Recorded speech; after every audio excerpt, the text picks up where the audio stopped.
Ici, je suis dans la partie formatage conditionnel de mon calendrier et donc je m'occupe d'avoir sélectionné tout dans Calque. Je vais pas sélectionner titre parce que je n'ai sûrement pas de S et de D là-dedans et je vais aller dans format conditionnel et aller dans gérer. Voilà. Alors là, en fait, la logique, c'est que les conditions, elles vont correspondre à des ou. Donc, ou bien il y a S dedans et je le mettrai dans un style, ou bien il y a D et je le mettrai aussi dans un style. Donc, je peux ajouter plusieurs conditions comme ça. On pourrait faire des exercices très compliqués avec ça, mais c'est déjà un démarrage. On pourra, par exemple, plus tard, vérifier si dans une immense plage de données numériques, on a des informations, des valeurs qui seraient par exemple inférieures à 50. Dans un bulletin, par exemple, ça serait super important. Donc, je clique sur ajouter. Donc, je vais ajouter ma première condition. Donc, il faut être un peu concentré là-dedans parce que c'est pas immédiat. La condition 1 demande, mais voilà, la valeur de la cellule est, on va garder ça. En fait, valeur, formule, date, en réalité, ici, c'est la valeur. Égal, on voit qu'en fait, il y a une multitude de possibilités, mais ici, c'est vraiment du égal. Et comme c'est une chaîne de caractères, il faut mettre des guillemets. Donc, si je mets S, voilà, j'arrive à ça. Et je vais appliquer le style. C'est là que c'est un petit peu compliqué, je trouve. Dans Excel, c'est beaucoup plus simple, mais pas grave. Je vous propose simplement d'aller mettre un style déjà défini et on ira le changer tout à l'heure. Il n'y a pas de souci. Même s'il n'est pas beau du tout, c'est pas grave. Donc, la première condition, la valeur de la cellule est-elle égale à S? Je lui mets un accent et je vais ajouter. Et je vois qu'il y a déjà une condition. La deuxième, je vais dire la valeur de la cellule est égale à, et je vais faire la même chose pour le D du dimanche. Voilà. Appliquer le style, ici on va être cohérent, on va mettre accent 1 parce que j'ai l'intention de le changer. Et je vais aussi cliquer sur ajouter. Bon, si je me suis trompée, si j'ai plus envie, je supprime tout ça. Mais donc c'est bon. Donc là, je vais cliquer sur OK. Voilà.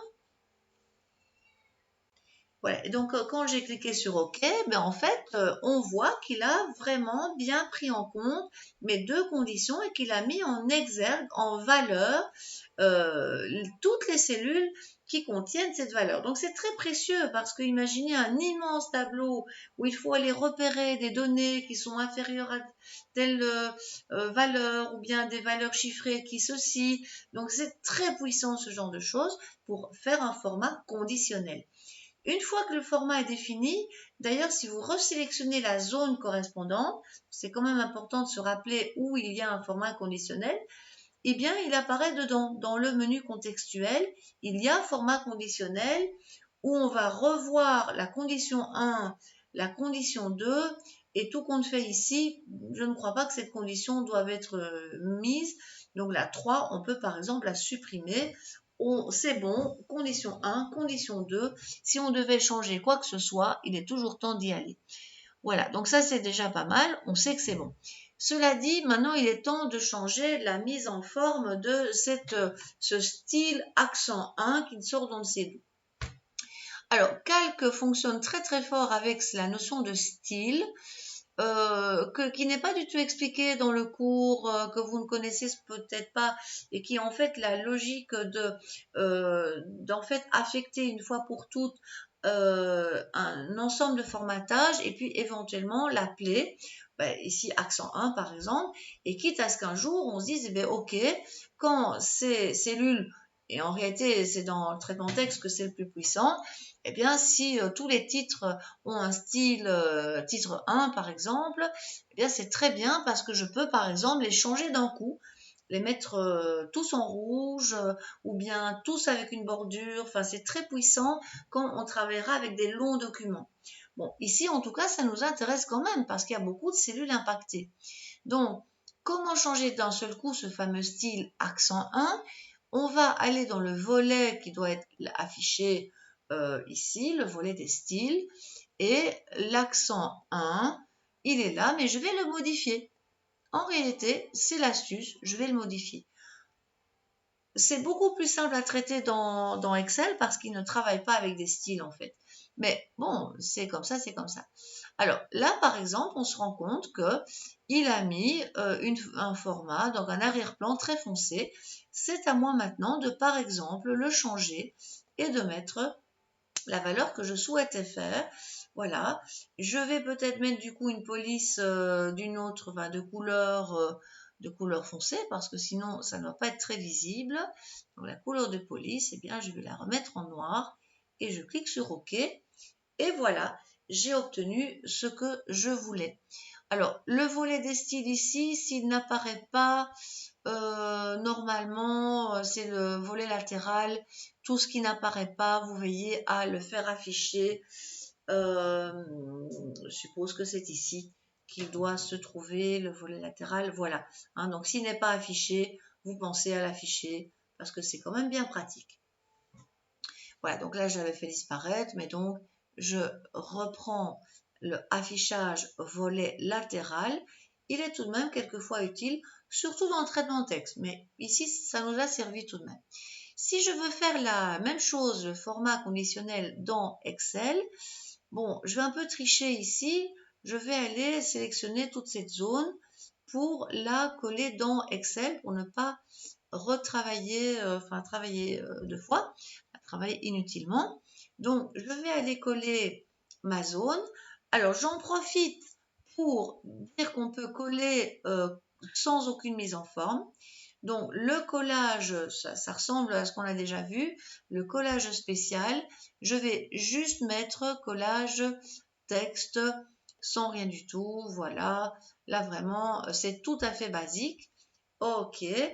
Et les nombres ont été respectés, manifestement les formats ont été un peu perdus, mais ça c'est pas grave en fait, c'est pour illustrer que dans cette zone, on va pouvoir également faire dans Excel le format conditionnel qui est un petit peu plus facile à gérer parce qu'il ne gère pas ça avec des styles.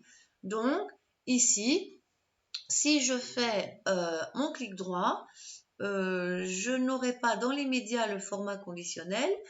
Il apparaît, je vais mettre en grand la fenêtre pour qu'on voit plus clair. Ça, c'est assez bien fait. C'est dans le ruban accueil, ce me semble, mise en forme conditionnelle. Et là, il y a en fait le même genre de choses, enfin, soit des règles toutes faites, soit encore gérer les règles. Voilà. Et là, ben, en fait, c'est un peu le même principe. Nouvelles règles. Donc, on va dire nouvelles règles. OK. Alors, mettre en forme toutes les cellules d'après leur valeur. Donc, on pourrait vraiment passer 3 séances hein, sur la mise en forme conditionnelle, mais que ça vous donne au moins des idées. Voilà.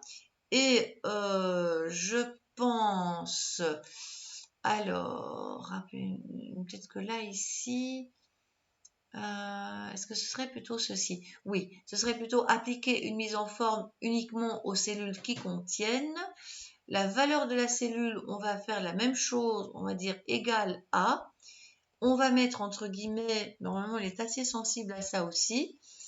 Et cette fois-ci, il n'y a pas de style, on va tout de suite aller dans format, parce qu'il n'y a pas de mise en forme. On va lui demander d'aller dans le format. Il prend son temps, mais il arrive.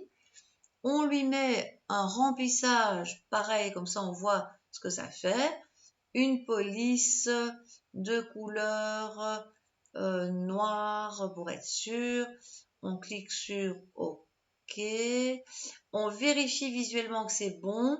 Et en cliquant sur OK, en faisant ça, alors, j'ai peut-être pas bien fait mon boulot.